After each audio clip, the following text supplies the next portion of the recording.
Okay, Scorpio, this is a big chunk of energy moving into that area of home and family, where you physically live, of what grounds you. How can you feel really grounded and centered in who you are? This is also taking an inventory.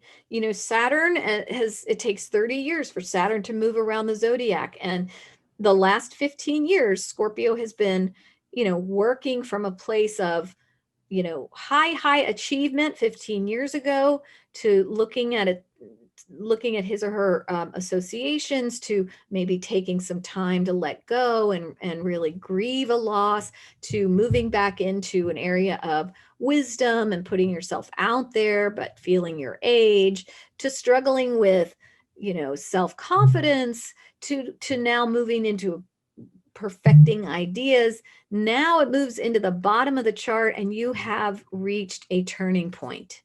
So from this moment, for the next 15 years, Scorpio, you're moving into a whole new paradigm, a whole new level of achievement. You're moving up, but you really are going to spend the next 2 years looking at yourself with a microscope. Saturn in the fourth house and Jupiter being there too in 2021, beautiful time again to go to therapy. The eighth and the fourth house, these are good times to look at ourselves when we have heavy transits there. And Saturn is a heavy transit. But what happens is you get really clear on what parts of your childhood you're really ready to let go of, what parts of you have matured and are ready to blossom in a whole new way.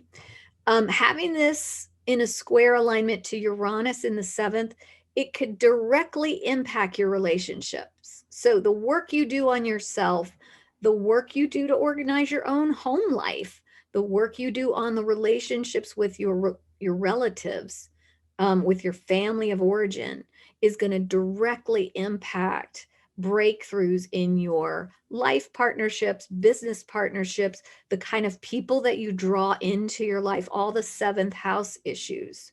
So yes, it's a significant turning point, and there are a lot of gifts to be reaped or given in this time of taking that inventory and embracing, new parts of your own identity that may have gone underground or that may have been in hibernation for the last 30 years. So Neptune in the fifth is really in nice alignment with the Scorpio decan, and it's in that house of creativity, and it's in conflict with, or it is motivating change in areas of intimacy and areas of self-worth. So this, to me, in a psychological paradigm, is really inner child work, is really nurturing the inner child, because that inner child wants to create and feels so hungry for creating, but it's not 100% confident that it can do it. And it kind of needs some psychological excavation, eighth house, north node, that it will get in 2021. There's an awakening.